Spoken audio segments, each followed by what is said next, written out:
Hello बच्चों, तो आज डिस्कस करेंगे चैप्टर नंबर 7 के इम्पोर्टेंट एमसीक्यूज़ कि कौन कौन से चैप्टर के जो क्वेश्चन हैं जो टर्म 1 में जो आ सकते हैं तो वो चेक करते हैं। तो इसमें देखते हैं पहला जो है क्वेश्चन क्या है। किसी व्यक्ति के विशेष कौशल के बारे में आंकड़ों की सहायता से जानकारी एकत्रित करने के लिए परीक्षणों व तकनीकों का प्रयोग क्या कहलाता है। तो ऑप्शन देखते हैं मापन, मूल्यांकन, परीक्षण या फिर निष्कर्ष। तो जब परीक्षण या तकनीक इन सब का इस्तेमाल करते हैं तो उससे क्या होगा, मापन होता है। मतलब अगर किसी चीज़ के लिए हम किसी पूछते कि कौन सा टेस्ट यूज़ करेंगे तो परीक्षण हो जाता, लेकिन परीक्षण इन्होंने पहले ही दे रखा है। परीक्षण और तकनीक का प्रयोग हो चुका है, तो कोई भी परीक्षण जब हो चुका है तो उससे हमें एक रिजल्ट मिलता है। उदाहरण के तौर पर जैसे आपने कोई एग्ज़ाम दिया है, तो अगर परीक्षण की बात करते हैं तो जो एग्ज़ाम है वो परीक्षण हुआ। वो परीक्षण होने के बाद उससे जो मार्क्स आए वे हमारे मापन कहलाते हैं। और मापन के बाद जो है वो रिज़ल्ट कैसा है, पास है, फेल, अच्छा है, बुरा है, वो मूल्यांकन कहलाता है। जैसे मान लीजिए किसी बच्चे के जो हैं एग्ज़ाम में 100 नंबर हैं तो हम खुश हो जाएंगे, 100 बहुत अच्छी बात है, लेकिन वो जो अंक हैं वो 2000 में से हैं, तो फिर एकदम से हमें पता चलता है कि ये तो गलत है। तो वो सब मूल्यांकन से पता चलता है। तो आप समझ गए होंगे परीक्षण क्या है, मापन क्या है और मूल्यांकन का है। तो अगला क्वेश्चन देखते हैं। यदि किसी पुरुष की कमर की परिधि 40 इंच व हिप की परिधि 48 इंच है तो उसका वेस्ट हिप अनुपात क्या होगा। मतलब इसमें इसने जो है कमर की परिधि दे दी है और हिप्स की जो है उसकी परिधि दे दी है। तो ऑप्शन देखते हैं 0.84, 0.83, 1 या फिर 0.92।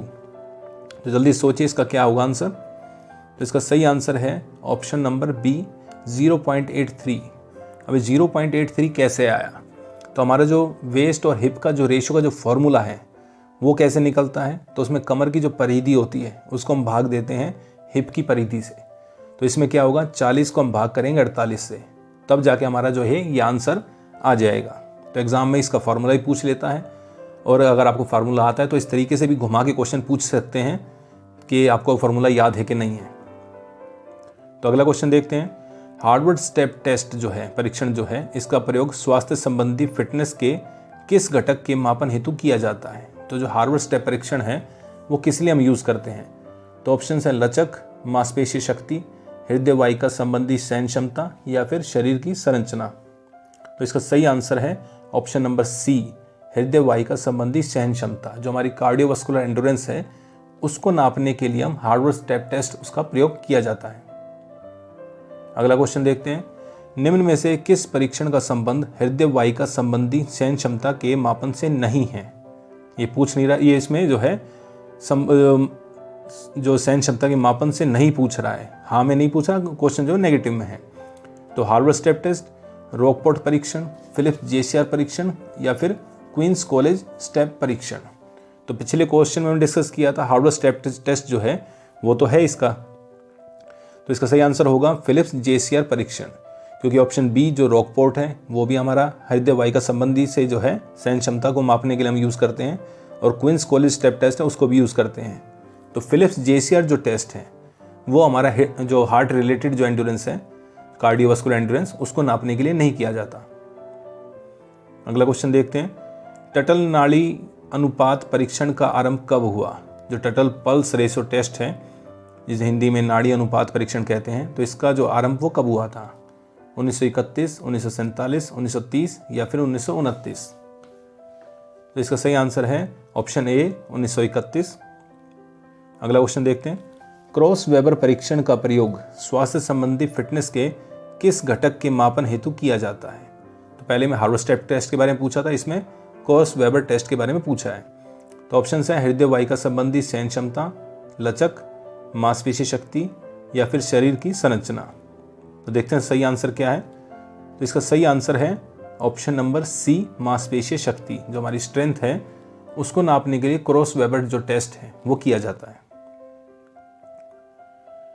टटल नाड़ी अनुपात परीक्षण का प्रयोग डैश पुष्टि मापने हेतु किया जाता है। जो टटल जो नाड़ी अनुपात परीक्षण है वो किस चीज़ के नापने के लिए किया जाता है। फेफड़े संबंधी सहन क्षमता, हृदय वाहिका पुष्टि, लचक या फिर शक्ति। ये हमने अभी जो है पिछले एक क्वेश्चन छोड़ के इससे पहले क्वेश्चन डिस्कस किया था। तो इसका सही आंसर हृदय वाहिका पुष्टि। क्रॉस वेबर टेस्ट परीक्षण में कुल कितने मद शामिल होते हैं। मतलब कितनी एक्टिविटीज़ जो है इसमें रहेंगी, 5, 6, 8 या फिर 4। तो क्रॉस वेबर टेस्ट जो है वो स्ट्रेंथ के लिए होता है, अभी डिस्कस किया था हमने। तो इसमें कितने जो है वो पार्ट होते हैं, तो इसके 6 पार्ट होते हैं, जो इसके अंतर्गत जो है 6 एक्टिविटीज़ होती हैं क्रॉस वेबर टेस्ट में। तो ये भी एग्जाम में पूछा जाता है।